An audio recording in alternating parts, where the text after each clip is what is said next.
무슨 권위로 이런 일을 하느냐? 소위 말하는 권위 논쟁입니다.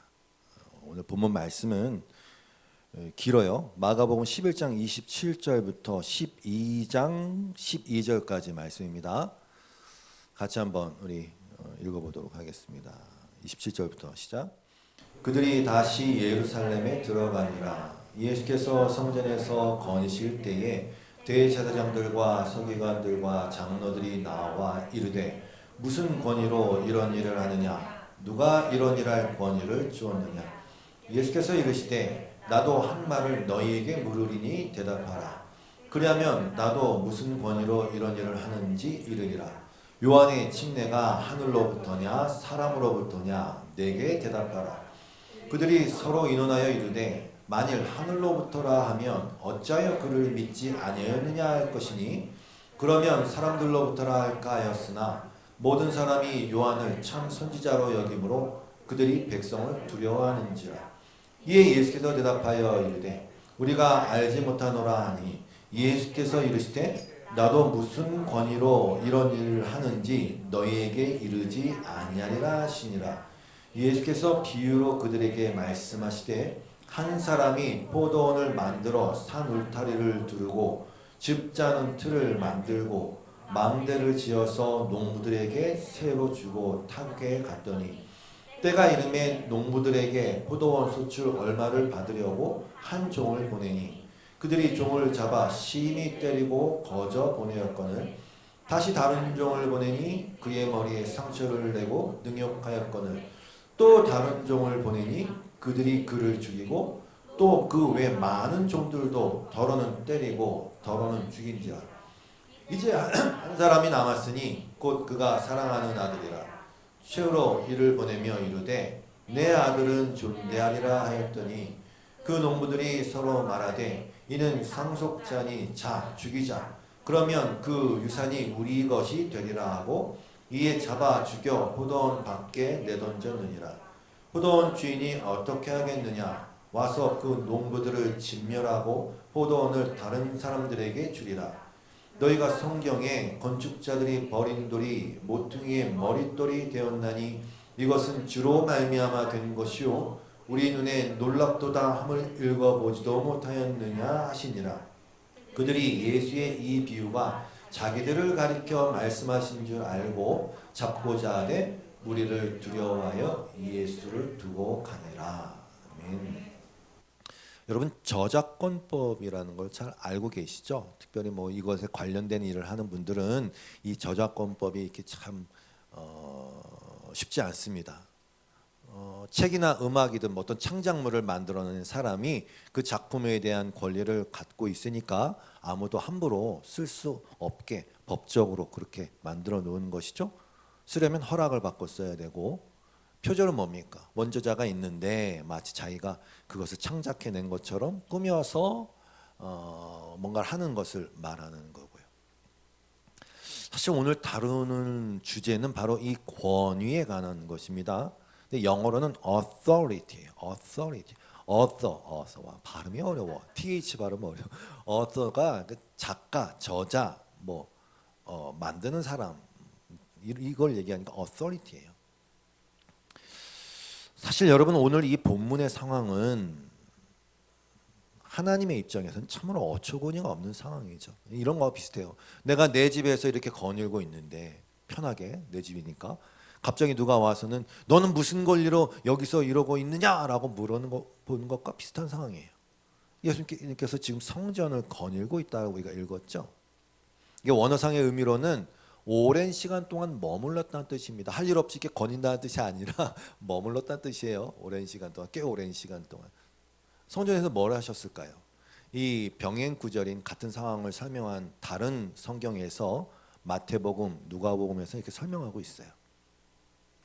예수께서 성전에 들어가 가르치실세 가르치고 계셨어요. 그때 대제사장들과 백성의 장로들이 나와서 이제 그 시비를 건 거죠. 네가 무슨 권위로 이런 일을 하느냐? 또 누가 이 권위를 주었느냐? 이거 물어본 거예요.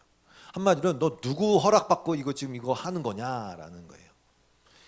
여기 이런 일이라고 단수가 나왔는데 사실은 복수형이에요. 원어선 복수형이에요. 이런 일들이에요.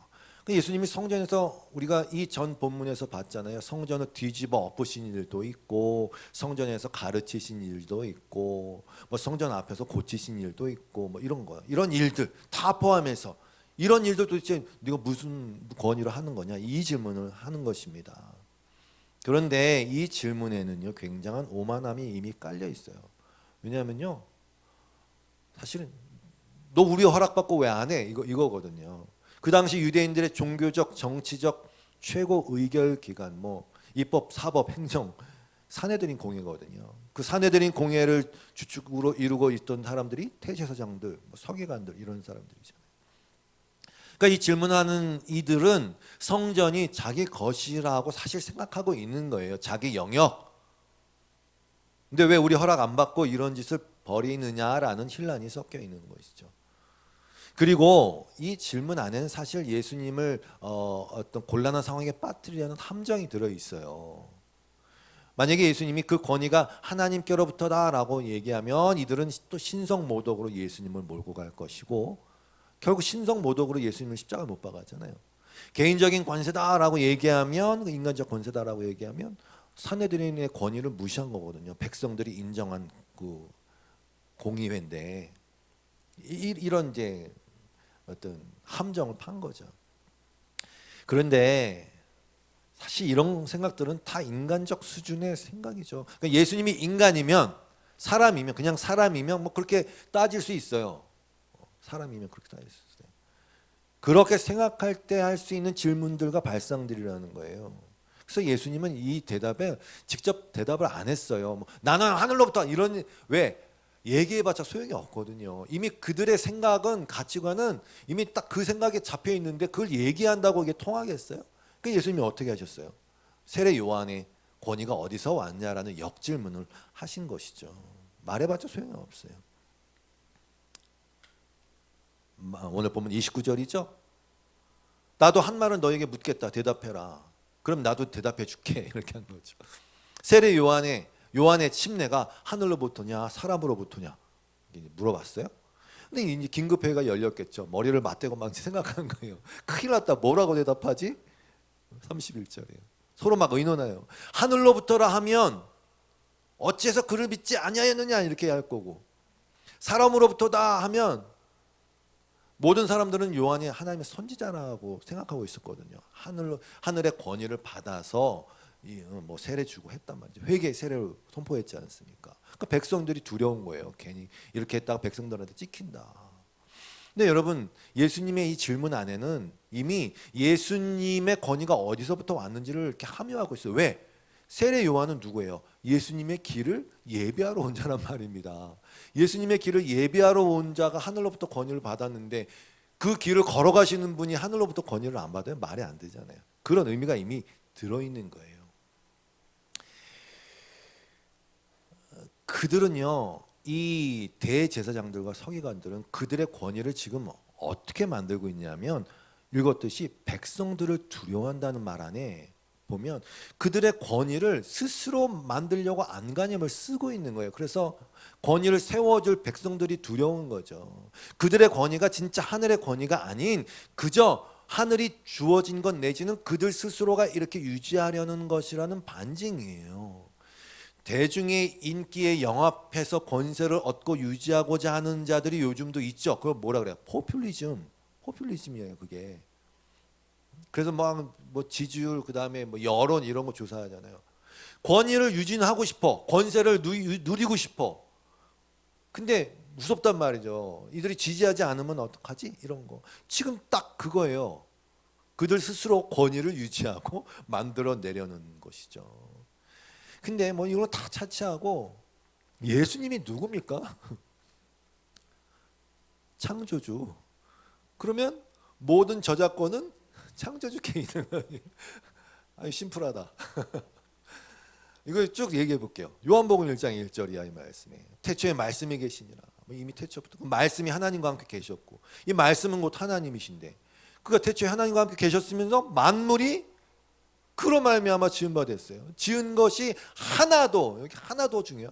모든 것이 다 그가 없이 된 것이 없어요. 그럼 저작권 주님께 있네. 권위가. authority. 골로새서 1장 15절 이하의 말씀도 마찬가지예요. 예수님이 누구예요? 그는 보이지 아니하는 하나님의 형상이요 모든 피조물보다 먼저 나신 이시니 만물이 그에게서 창조되되 하늘과 땅에서 보이는 것들과 보이지 않는 것들과 혹은 왕권들이나 주권들이나 통치자들이나 권세들이나 여기 권세도 나왔네. 이 땅의 권세들 나 만물이 다 그로 말미암고 그 무슨 얘기예요? 저작권이 주님께 있다는 권리가 권세가 권위가 그로 말미암고 그를 위하여 창조되었고 또한 그가 만물보다 먼저 계시며 만물이 그 안에 함께 서느니라. 성전에다 권위신데 너 왜 이렇게 아니 예수님이 누구세요? 성전이 뭐예요? 예수 그리스도의 모형. 예수님이 성전의 실체라면서요. 성전이 뭐냐면 하나님께 우리 나눴잖아요. 하나님께 나아가는 길이지 않습니까? 방법이지 않습니까? 근데 예수님이 그러셨잖아요. 나로 말미암지 않고는 아버지가 갈 자가 없다. 그러니까 성전은 예수님의 모형, 그림자. 당연하죠. 요한복음 2장 21절에서 예수님이 그러셨잖아요. 헐어라 세울 거다. 성전된 자기 육체. 그러면은 성전이신 분이 성전에서 건이는 게 당연하지. 지금 어디서 건이로? 하여튼 별거 갖고 시비를 다 걸었어. 안식일에 사람 고쳤다고 또 막 시비 걸었지 않습니까? 뭐 안식일을 안 지키고 왜 어기냐? 예수님 뭐라 그러셨어요? 마가복음 2장 27절이죠. 안식일이 사람을 위하여 있는 것이고 은혜스러운 말씀이에요. 안식일이 사람을 위해서 있는 거지 요즘 막 거꾸로 된 것도 있는 것 같아. 사람이 안식일을 위하여 있는 것 같단 말이죠. 막 아니에요. 우리 푹 쉬라고 영원한 안식의 예표 아닙니까? 안식일이. 그러면서 인자는 안식일에도 주인이니라. 저작권 주님께 있네. 근데 안식일 애도예요. 그러면 안식일도 주님 거, 안식일이 아닌 다른 날도 주님 거. 그뿐만이 아니에요. 이들이 대제사장들, 서기관들이 각자 자기 나름대로 참 믿음이 있다고 생각했을 거 아닙니까? 근데 여러분 믿음조차도 예수님이 author예요. 히브리서 12장 말씀 많이 나눴잖아요. 2절. 믿음의 창시자여 완성자이신 Jesus the author and finisher. 그럼 저작권 주님께 있네. 믿음도 그 믿음은 선물이라는 게 말씀이 맞아요. 믿음도 우리가 내가 똑똑해갖고 지혜로워서 이렇게 분별해 보니까 이걸 믿어야 돼라는 게 아니라 믿음 자체도 예수 그리스도로부터 뭐 번역이 여러 가지예요. 창시자라고 또 번역이 되고 믿음의 주여라고도 번역이 되고 여기는 믿음의 저자 그다음 완성자. 그러니까 우리의 인생은 주님이 써내려가는 믿음의 여정이에요. 그러니까 고민할 거 없어요. 두려워할 거 없어요. 왜? 믿음을 딱 시작해서 첫 페이지 쫙 열고 주님이 너 이광재 믿음 뭐 어쩌고저쩌고 근데 너는 이렇게 돼가고 이렇게 되고 쭉 써가고 있단 말이죠. 그리고 그게 미완성본으로 끝날 일이 없어요. 완성자 예수 그리스도 하나님의 완성자니까. 그러면 뭐 다 주님이 저작권이 있네. 믿음도 그렇고. 여러분 이 말씀 기억하세요? 구원도 창시자가 주님이세요. 히브리서 2장 10절 말씀이에요. 그러므로 만물이 그를 위하여 또한 그로 말미암은 이가 많은 아들들을 이끌어 많은 아들들을 우리를 얘기하는 거예요. 주님의 자녀된 자들. 많은 아들들을 이끌어 영광에 들어가게 하시는 일에 그들의 구원의 창시자를 고난을 통해서 온전하게 하심이 구원의 창 예수 그리스도잖아요. 구원의 창시자. 나 이거 TH 발음 계속 걸리네. 구원조차도 구원이란 걸 계획하시고 이미 창세 전에 구원이란 걸 계획하시고 뜻을 세우신 것도 주님이시고 그것을 실행하시고 가능하게 하신 것도 사람 되셔서 죽으시고 부활하신 예수 그리스도 하나님이세요. 그럼 당연하네. 구원의 창시자네. 어서네. 누가 거기서 저작권을 주장합니까? 근데 자꾸 저작권을 주장해. 이렇게 해도 구원받고 이렇게 해도 구원받고 이렇게 해도 구원받을 수 있습니다. 다 똑같습니다. 그건 헛소리예요. 허락받고 하라 하세요. 구원의 창시자께. 주님이 그러시잖아요. 십자가를 지실 때 뭐라 그랬어요? 요한복음 10장 18절이죠. 목숨을 내놓는 것도 내게서 빼앗는 자가 있는 것이 아니라 내가 스스로 버리노라. 나는 버릴 권세도 있고 얻을 권세도 있지. 누구 허락받고 막 강압적으로 가실 이유가 없어요. 왜? 주님이시니까. 그러면 이 계명은 아버지께서 받았노라. 그래서 사도 바울이 로마서 13장에서 그러죠. 막 이 권세 갖고 막 논쟁하고 너 누구 허락받고 해서 막, 야, 각 사람 위에 있는 권세들에게 복종하라. 왜? 권세는 하나님으로부터 나지 않음이 없나니 모든 권세는 다 하나님께서 정하신 바라. 그 권세 안에는요, 여러분이 마음에 드는 통치자만 있는 게 아니에요. 뭐 다 들어가죠. 뭐 김정은도 들어가고 뭐 저기 누구지 러시아에 푸틴도 들어가고 우리 대통령님도 들어가고 다 들어가겠지.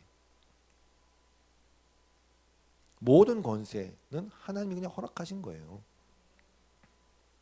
그러니까 결론적으로는요, 사실은 정말 중요한 얘기인데 바울이 모든 성도는 이렇게 고백할 수밖에 없다라고 얘기하는데 이거예요. 고린도전서 4장 7절 말씀. 보세요.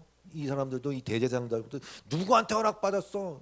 우리는 별다른 정말 종족이야, 뭐 사람이야. 우리한테 왜 허락? 이러고 있는. 그래 바울이 그러는 거야. 누가 그대를 별다르게 보아줍니까? 그대가 가지고 있는 것 가운데서 받아서 가지지 않은 것이 무엇이 있습니까? 모두가 받은 것이라면 왜 받지 않은 것처럼 자랑합니까? 이게 그 얘기거든요. 다 받아갖고 허락받고 쓰는 건데 이렇게 줘갖고 이거 잘 쓰고 있는 거면서 왜 마치 받지 않은 것처럼 네가 저자인 것처럼 왜 그렇게 행동하는 거야? 라고 이제 얘기하는 거거든요, 이게. 근데 여러분 보세요. 솔직히 이렇잖아요. 그냥 세상이 다 그냥 다 자수성가야. 그냥 다 그렇게 돼갖고 이건 다 내가 한 거고 내가 칭찬을 받아야 되고 이런 것들은 내가 자랑할 만해. 그런 거잖아요. 그런데 성도는 그렇게 얘기하지 않아요. 성도는 진짜 뭐 노래 찬양 가사 같지만 모든 것이 하나님의 은혜예요. 즉 받은 거란 것입니다. 받은 거라는 것입니다. 제가 여기서 떠들 수 있는 것도 이 목소리를 하나님이 야 너 오늘 조용히 탁 막 성대를 톡 치면은 나는 아무 얘기도 못 해요. 내 머리 혈관에 뭐 톡 치면 저는 그냥 아무 생각도 못 해요.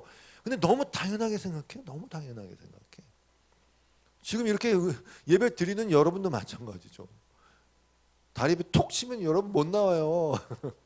아유, 아무튼 이 사실에 동의할 수 있는 사람이 성도예요. 그래서 내가 가지고 있는 거 그게 눈에 보이는 물건이건 보이지 않는, 여러분 이것도 중요해요. 보이지 않는 나의 어떤 기질과 약점과 성격과 이런 것이건 또 믿음과 소망과 사랑이건 받아서 가지지 않은 게 없어요. 그러니까 너무 나는 참을성이 많어 그 자랑할 거 없어요. 하나님이 그 기질 주신 거니까. 그 사람을 판단하지 않아야 되는 이유가 이것 때문에 그래요. 나에겐 너무 쉬운 일이야 이게. 근데 어떤 사람에게 이게 너무 어려운 일이 될 수 있거든요. 근데 난 너무 쉬운데 너는 왜 못하니? 그 쉬운 거는요 하나님이 그런 기질을 주셔서 그래요. 저처럼 그냥 주구장창 참을 수 있는 사람은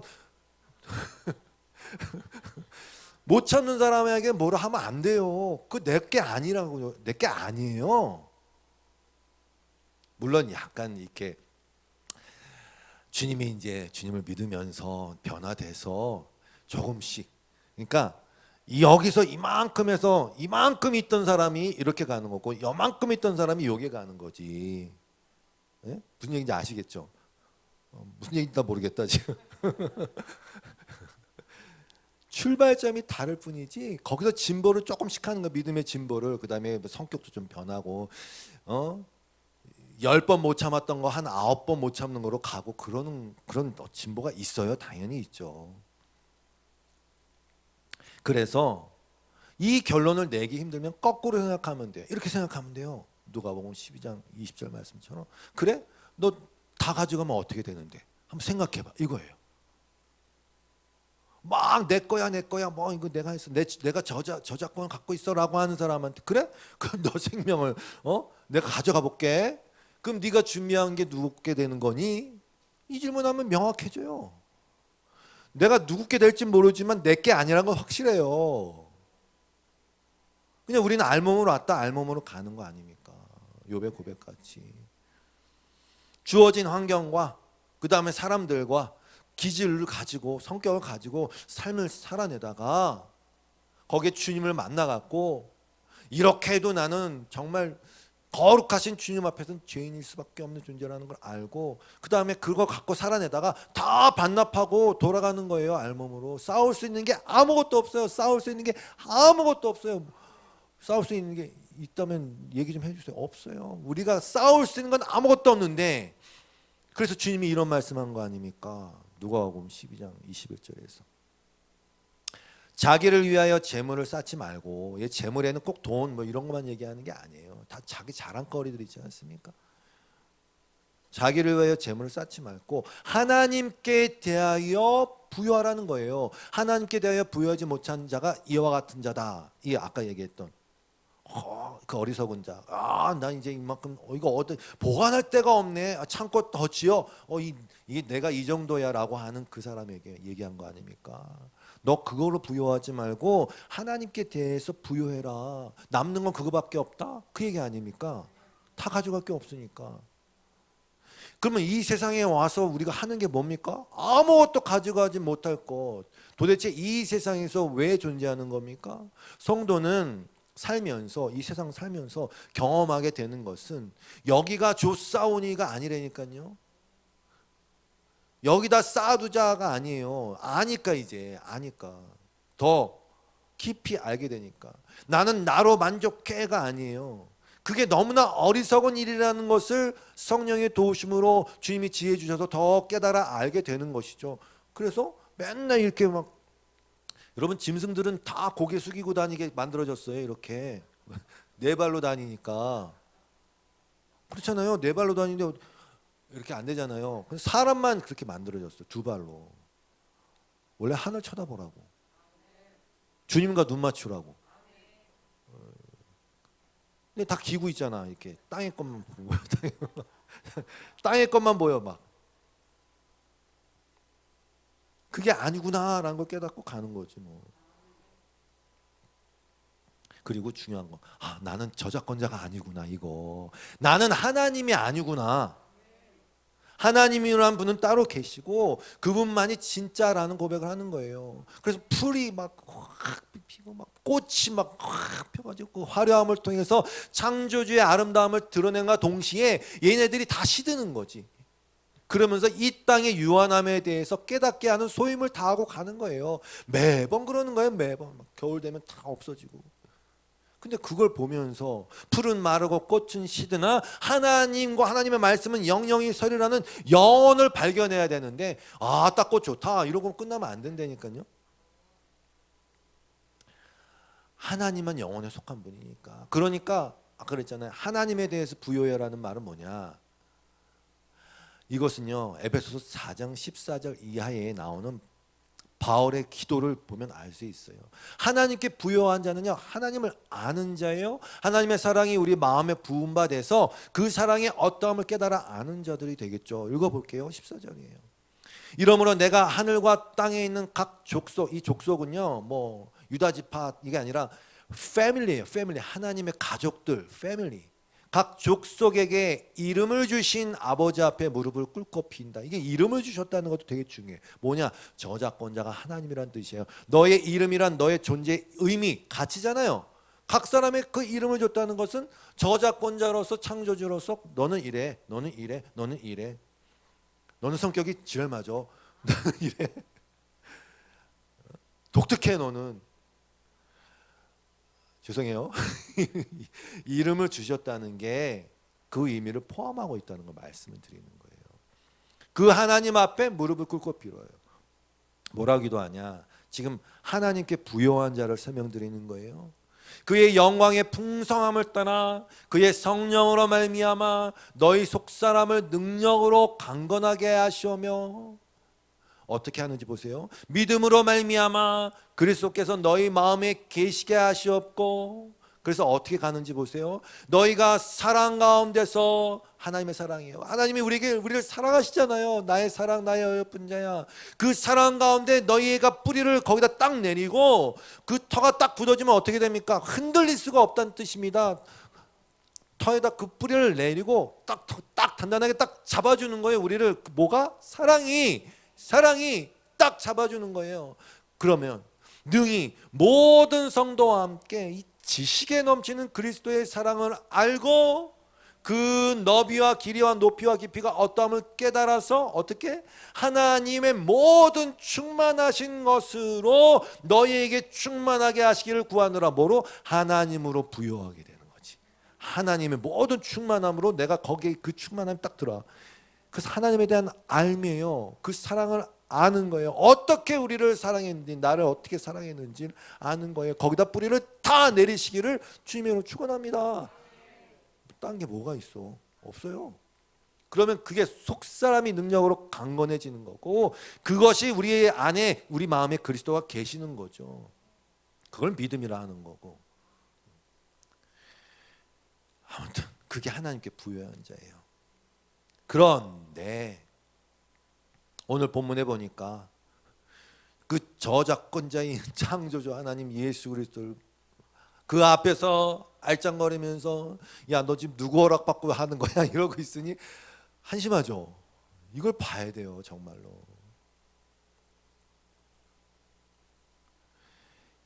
이 권위 논쟁 후에 예수님이 바로 어떤 비유를 드셨지 않습니까? 사실은 이 같은 내용을 말하고 있는 병행 구절인 마태복음 21장에 보면, 마가복음에서는 권위 논쟁이 있은 다음에 그 농부의 비유가 바로 나오는데, 마태복음에서는 하나가 거기 더 들어가 있어요, 중간에. 거기를 볼게요. 마태복음 21장 27절이에요. 같은 내용이요. 예수께 대답하여 이르되 우리가 알지 못하노라니. 예수께서 이르시되 나도 무슨 권위로 이런 일을 하는지 너에게 이르지 아니하리라. 똑같죠? 그 다음에 그러나 이렇게 하면서 어떤 비유를 바로 드세요. 그러나 너희 생각에는 어떠하냐? 어떤 사람에게 두 아들이 있는데 맏아들에게 가서 이르되 예, 오늘 포도원에 가서 일하라 하니 대답하여 이르되 아버지 가겠나이다 하더니 가지 아니하고, 둘째 아들에게 가서 또 그와 같이 말하니 대답하여 이르되 실소이다 하였다가 그 후에 뉘우치고 갔으니 그 둘 중에 누가 아버지의 뜻대로 하였느냐? 이 비유를 들면서 다시 질문을 던졌어요. 그럼 답은 뻔하죠. 둘째 아들입니다 했을 때 예수께서 그들에게 이르시되 내가 진실로 너에게 이르노니 세리들과 창녀들이 너희보다 먼저 하나님의 나라에 들어가리라. 이렇게 얘기하셨어요. 하나님의 뜻대로 한다는 것은 결국은요, 또 말씀드렸지만 회개밖에 없어요. 인간은 필연적인 죄인이에요. 의인은 없나니 하나도 없다라는 말이 무슨 얘기인지 곰곰이 생각해 보세요. 아니 그래도 그 중에 어떤 인간은 좀 있지 않겠어? 필연적이라는 말입니다. 필연적, 절대적인 죄인이에요. 죄를 그냥 지을 수밖에 없는 존재예요. 그럼 그 죄인에게 필요한 것은 그 죄를 깨닫고 인정하고 돌이켜서 아버지를 바라는 것밖에 뭐가 있겠습니까? 그게 이 세상에서 아버지의 뜻을 이루는 첫 번째예요. 그리고는 이제 아버지의 은혜를 알았으니까 좀 더 열심히 좀 잘 살아보자. 좀 이렇게 선행도 하고 좀 인격적으로도 좀 성숙하고 좀 잘 살아보자. 이제 그런 막 마음의 동기가 생기지 않습니까? 그러나 일단 회개가 먼저예요. 예수님이 왜 세리와 창녀를 얘기하겠습니까? 제가 말씀드렸잖아요. 공식적 죄인이라고. 얘네들은 뭐 이제 무슨 이렇게 핑계 댈 것도 없고 아니야 나 아니야 라고 할 수도 없고, 동네 사람들이 다 알거든요. 다 알거든요. 공식적 죄인, 핑계할 수 없는 죄인, 딱 죄인이란 낙인 찍힌 죄인. 세리 누굽니까? 동족의 피를 빨아먹는 데들 아닙니까? 일제 시대 때 일제 앞잡이에 서갖고 자기 나라 사람들 막 세금 거두고 쌀바가지 다 끌어갖고 걷어갔던 사람하고 똑같단 말입니다. 세리예요. 동족의 피를 빨아먹는 자들. 창녀 누굽니까? 세상이 좋아서 남편이신 아버지이신 하나님 말고 알긴 아는데 계속 눈 힐끔거리면서 이 세상을 사랑한 자들 아닙니까? 두 개 다 마찬가지예요. 세리, 여러분 말씀드렸잖아요. 우리가 내가 잘 되려면요, 이 세상의 원리상 누군가를 밟아야 된다니까요. 누군가는 망해야 내가 잘 돼요. 가게가 100개 있으면 100개가 다 잘 될 수가 없어요. 그 얘기 뭐냐면요, 결국 내가 누군가의 죄송해요, 현실을 얘기하는 거야. 서울대학교 다 못 들어가. 그럼 누군가를 떨어뜨려야 돼. 내가 누군가의 피눈물을 받아 먹고서 내가 그걸 누려야 된다니까요. 세리야 어차피. 다 창녀야. 왜? 그 세상 번쩍번쩍하고 세상이 인정하고 막 뭔가 될 것 같은 그 자리에 다 이렇게 가고 싶어 하잖아. 사실은 하나님께도 그걸, 하나님 내가 믿습니다, 내가 믿으니까 나한테 그걸 주세요, 그러고 있잖아요. 예수님을 시험한 사단의 첫 번째 시험도 그거였고, 영광 보여주고 줄게. 그 예수님이 그러시는 거예요. 세리와 창녀들이 뭡니까? 결국은 내가 그런 존재였구나라는 것을 알고 회개한 자들이 천국에 가는 거죠. 말씀드렸잖아요. 왜 세 번째 케이스는 예수님 말씀 안 하냐? 예 한 다음에 진짜 가서 하는 아들 세 번째 아들, 탕자에 비해서 마찬가지예요. 큰 아들 말고, 둘째 말고 세 번째 아들, 아버지 유산 필요 없습니다 하면서 진심으로 아버지를 사랑하고. 왜 그 사람은 없느냐? 없단 말입니다. 없단 말입니다. 그래서 회개밖에 없다고 말씀드리는 거예요. 근데 그 과정을 통해서 사실은 아버지의 사랑을 더 깊이 깨달아 알아서 돌이켜서 아버지로 부요하게 되는 놀라운 일이 벌어지죠.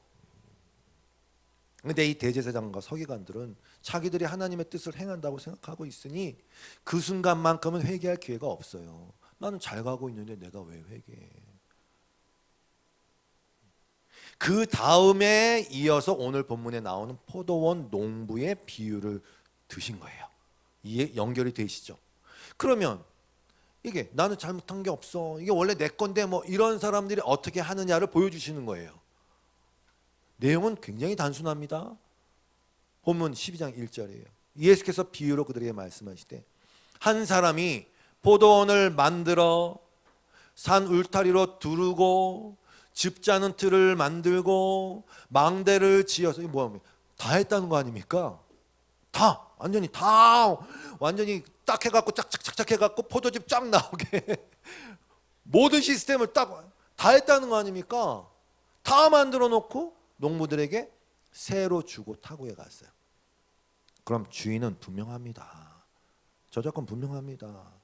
그 주인이 다 만들고 다 했어요. 잠시 빌려줬어요? 그러면 빌려줬으니까 세를 받아 마땅하죠.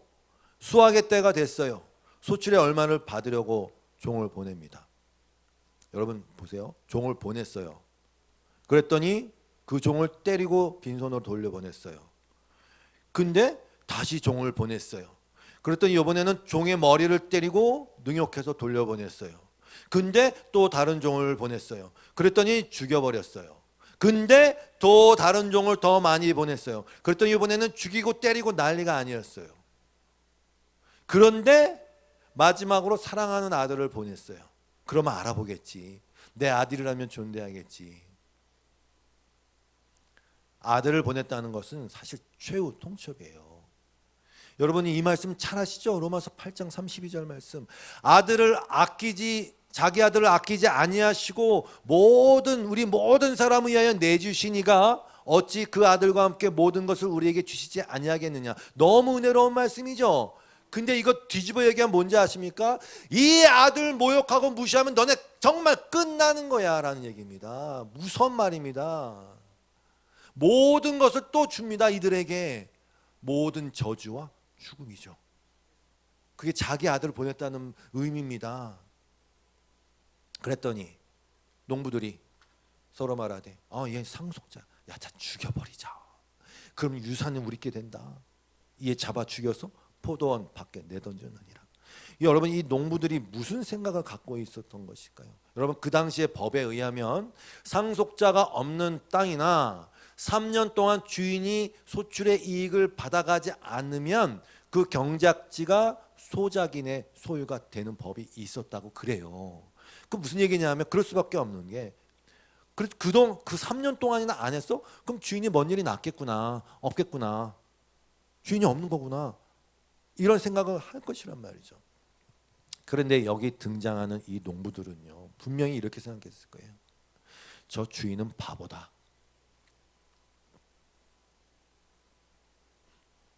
대대적인 보복조치조차도 못하는 분명히 돌려보내는데 또 보내네. 이번에는 막 머리 때리고 모욕해서 보내는데 또 보내네. 이번엔 죽여버렸는데 또 보내네. 저 주인은 바보가 분명해. 저 바보가 분명해. 그리고 그렇게 해서 죽여갖고 막 때리고 죽이고 막 그 많은 정도 보내 때리고 죽이고 했는데 그 자리에 자기 아들을 보내네. 정말 바보가 분명해. 멍청한 게 분명해. 저 살벌한 상황에 죽을지도 모르는 자리에 자기 아들을 보내네. 아무런 힘도 쓰지 못하는 멍청이 주인이야 라고 생각한 게 분명해요. 근데 여러분, 지금도 마찬가지예요. 사실 하나님을 많은 사람들이 모욕하고 무시하고 없다는 이유가 하나님이 대응을 안 하는 것 같거든. 멍청이 같거든. 죄송해요. 그렇게 생각한다는 뜻입니다. 이건 뭐야? 하나님이 있으면 당장 내가 막 욕했는데 나한테 벼락이라도 한번 쳐보지 그래. 야, 하나님 있으면 우리 집을 저주해보라 해. 뭐 팔다리 부러뜨려보라 해. 없잖아 라고 얘기하는 거 똑같아요. 지금 이 농부들의 행태가 똑같단 말입니다. 다른 얘기하는 게 아니야. 지금 이 세상과 돌이키지 않은 죄인들의 상태를 얘기하고 있는 것입니다. 나눴잖아요. 로마서에서 인간이라는 존재 거미줄에 달랑달랑 매달려 갖고 밑에 지옥불이 있는데 하나님이 하나님의 손으로 그냥 붙잡고 있을 뿐이라고. 그냥 그 손 딱 놓으면 어떻게 된다고요? 떨어지는 거지. 떨어지는 거지. 근데 그걸 모르고 내가 튼튼한 어떤 동아줄에 매여 있어 이렇게 생각하고 있는 거죠. 베드로가 얘기한 거예요. 사랑하는 자들아, 주께는 하루가 천년 같고 천년이 하루 같다는 이 사실을 잊지 말아라. 그러니까 우리의 시간 관념에서는 야, 아직도 주님이 안 오셨다. 야, 내가 정말 이 고통을 내가 정말 1년 내내 겪고 있다. 그럼 얘기해 주세요. 야, 주님의 천년이 하루 같대. 너 아직 하루도 안 지났어. 그러다 맞겠죠? 염장 지르냐?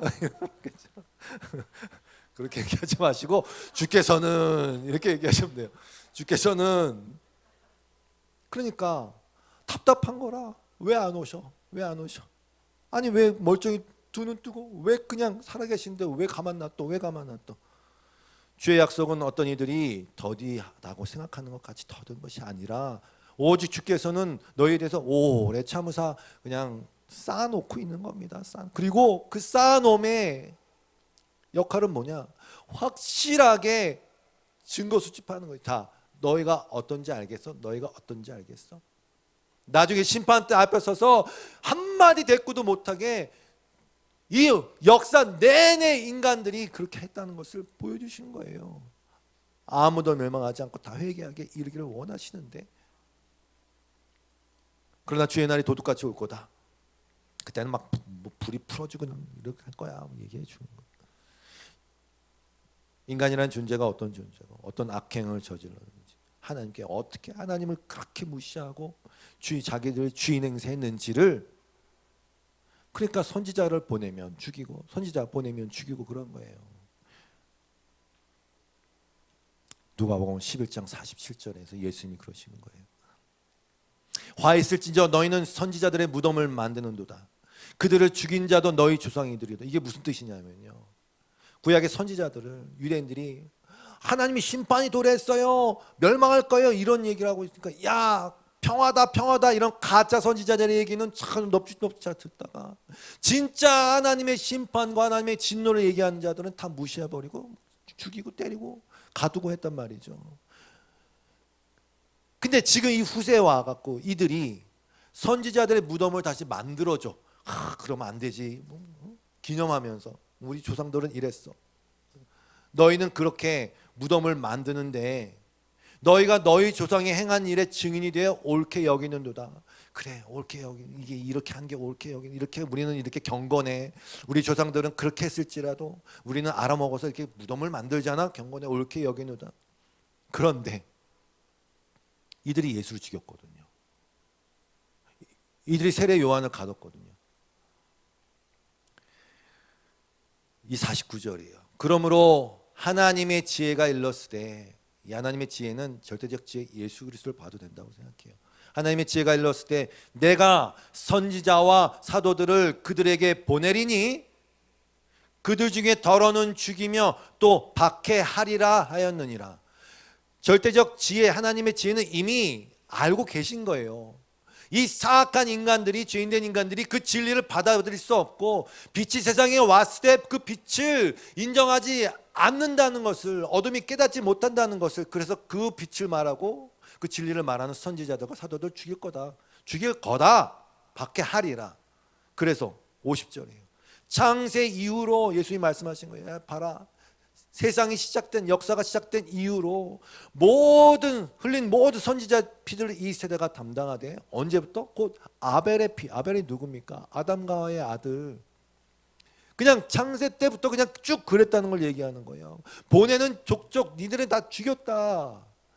아벨의 피로부터 제단과 성전 사이에서 죽임을 당한 사가랴의 피까지. 이게 무슨 얘기냐면요, 그 당시 유대인들이 갖고 있던 성경은 처음 책 창세기고요, 마지막 책이 역대하였어요.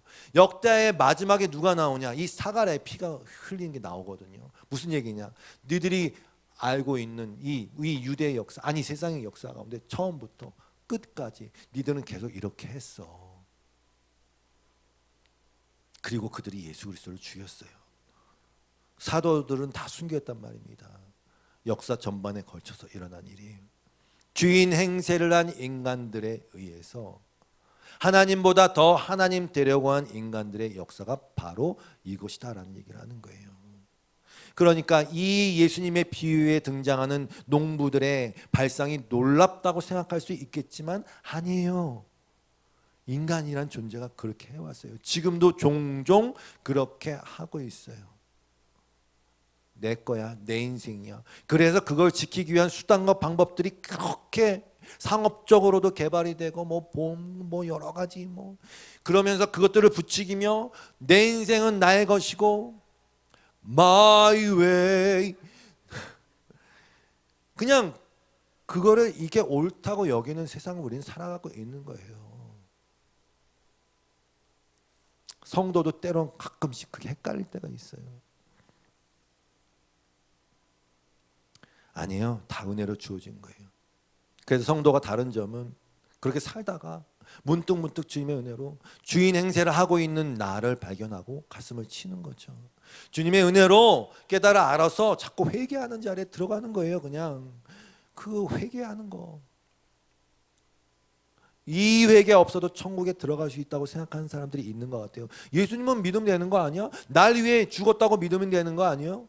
아니에요. 어떤 날 위해 죽었는지를 알아야 믿지. 내가 어떤 존재인데 그런 나를 위해서 죽었다는 걸 고백해야지.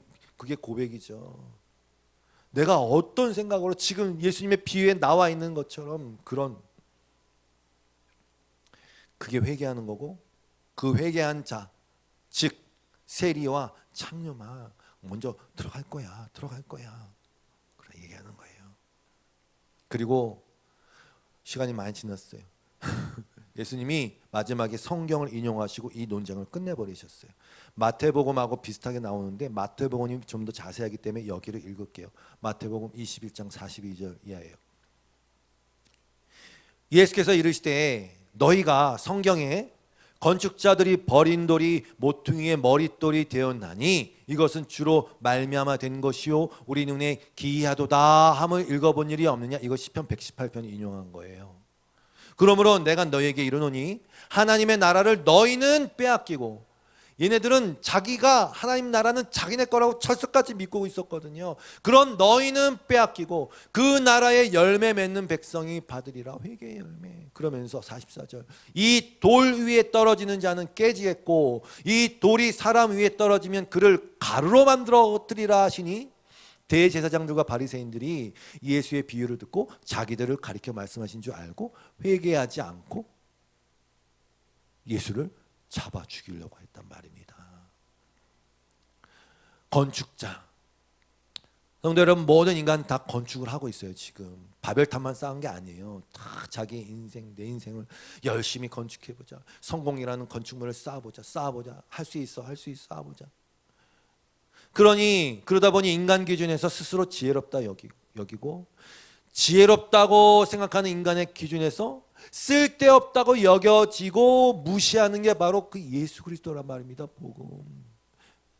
지금도 그런 시험에 들지 않습니까? 왜 하나님은 돕지 않지? 난 인생을 멋지게 성공시키고 싶은데, 내 길을 하이웨이처럼 쫙 가고 싶은데 왜 자꾸 브레이크를 걸지? 이건 필시 없는 것 같아. 아니에요. 이거 다 일부러 이러시는 거예요. 하나님이. 인간의 지혜의 기준에서 쓸데없다 버리게 하셨다니까요. 근데 하나님이 그 버린 돌을 가지고 주춧돌, 머릿돌로 삼으셨다. 그러니까 사람들이 볼 때 야, 이거 진짜 기이하다. 그 일을 하나님이 하신 거예요. 바로 그 머릿돌이 되셔서 에베소서 2장 20절 이하 말씀처럼 너희는 사도들과 선지자들의 더 위에 세우심을 입은 자라 그리스도 예수께서 친히 모퉁이 돌이 되셨느니라. 이 기이하고 놀라운 일이 벌어진 거예요. 그 안에서 건물마다 서로 연결하여 주 안에서 성전이 되어가고 너희도 성령 안에서 하나님이 거하실 처소가 되기 위하여 우리가 성전 되기 위하여 그리스도 예수 안에서 함께 지어져 가느니라. 이 모든 일이 어떻게? 건축자들이 버린 돌이. 근데 그 돌이 머릿돌이 되고 어느 순간 이 땅에 사는 성도들이 눈이 확 띄어갖고 이게 진짜 진리네, 이게 진짜 기초네, 여기다 집을 지어야지라는 고백을 하게 된 자들이 성도란 말입니다.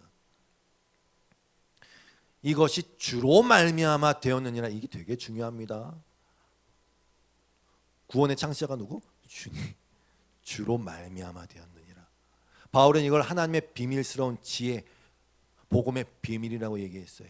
인간의 지혜를 박살내고 자랑할 것이 없는 자로 서게 만든단 말입니다. 내 것이 없는 자, 내 것이 없는데 뭘 자랑해? 자랑할 게 없는 자로 서게 만듭니다. 이게 왜?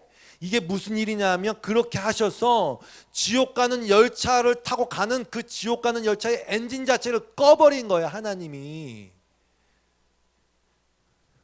자랑할 게 없는 자로 세우신다니까요. 정리하겠습니다. 그래서 이제 다 끝났어요. 에레미야 9장 23절 말씀. 여호와께서는 이와 같이 말씀하시되 지혜로운 자는 그의 지혜를 자랑하지 말라. 용사는 그의 용맹을 자랑하지 말라. 부자는 그의 부함을 자랑하지 말라. 그럼 뭐예요? 자랑할 거 아무것도 없네, 인간으로서. 그럼 뭘 자랑하냐? 자랑하는 자는 이것으로 자랑할지니 곧 명철하여 하나님을 아는 것. 나 여호와는 사랑과 정의와 공의를 땅에 행하는 자인 줄을 깨닫는 것이니라. 나는 이 일을 기뻐하노라. 여호와의 말씀이니라. 아멘. 그걸 다 자랑하신 자들. 딴 거 자랑할 거 없어.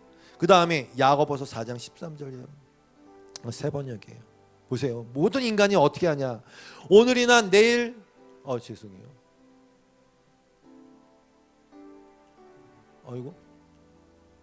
이거죠? 눈이 침침해. 야고보서 4장 13절. 오늘이나 내일 어느 도시에 가서 1년 동안 거기에서 지내며 장사하여 돈을 벌겠다. 이게 뭐가 잘못됐습니까? 근데 사도 야고보는 이렇게 말하는 사람들이요, 들으십시오. 여러분은 내일 일을 알지 못합니다. 여러분의 생명의 저작권은 여러분 자신에게 있는 게 아닙니다. 여러분의 생명이 무엇입니까?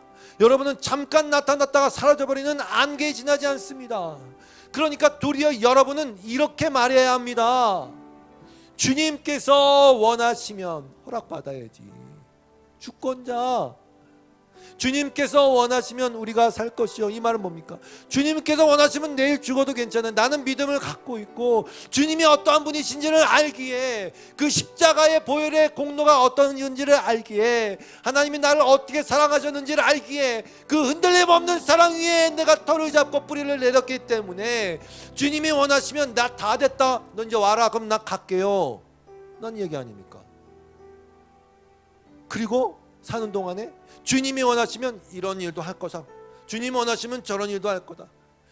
좋은 일이 아니라 세상 기준에서 어려운 일들, 힘든 일들, 정말 낭망의 사망의 골짜기를 지나가는 일들 다 있을지라도 주님이 원하시면 괜찮아요. 뭔가 이유가 있겠지. 주님은 선하시고 나를 결국 빚으셔서 이루고자 하시는 분명한 목적이 있으시니까 주님이 원하시면 오케이. 물론 우리는 힘들 때가 있죠. 기도하세요. 근데 여러분은 지금 우쭐대면서 자랑하고 있습니다. 그와 같은 자랑은 다 악한 것입니다. 로마서 11장 3절 읽고 마칠 거예요. 주여 그들이 주의 선지자들을 죽였으며 주의 제단들을 헐어버렸고 나만 남았는데 누굽니까? 엘리야. 850대 1로 싹 쓸어버리고 막 불 내려갖고 했던 그 엘리야가 나만 남았습니다. 내 목숨도 막 죽이려고 합니다. 이거 무슨 생각인지 아세요? 내 저작권 나한테 있다고 생각하는 거예요. 그때 주님 말씀하세요. 그에게 하신 대답이 무엇이냐? 내가 나를 위하여, 이거 하나님 말씀하시는 거예요. 내가 나를 위하여, 내가 주권자야. 모든 목적은 나에게 속해 있어. 내가 나를 위하여 바알에게 무릎을 꿇지 아니한 7,000명을 남겨두었다 했으니, 그럼 뭘 얘기하고 싶은 거예요 바울이? 그런즉 이와 같이 지금도 은혜로 택하심을 따라 남은 자가 있느니라. 아멘. 은혜로 된 것이면 행위로 말미암지 않음이니 그렇지 않으면 은혜가 되지 못한다. 성도 여러분, 마지막으로 은혜가 되는 삶을 여러분은 살아가실 것입니다. 오직 주님만을 자랑하고 주님이 원하시면 이거 빈곤해도 저할 줄 알고 풍부해도 저할 줄 알고 나는 모든 것을 할 수 있습니다라는 고백이 나오는 저와 여러분의 믿음이 되시길 주님으로 축복합니다. 아멘. 우리 찬양하고 마칩시다. 주께서 다스리네,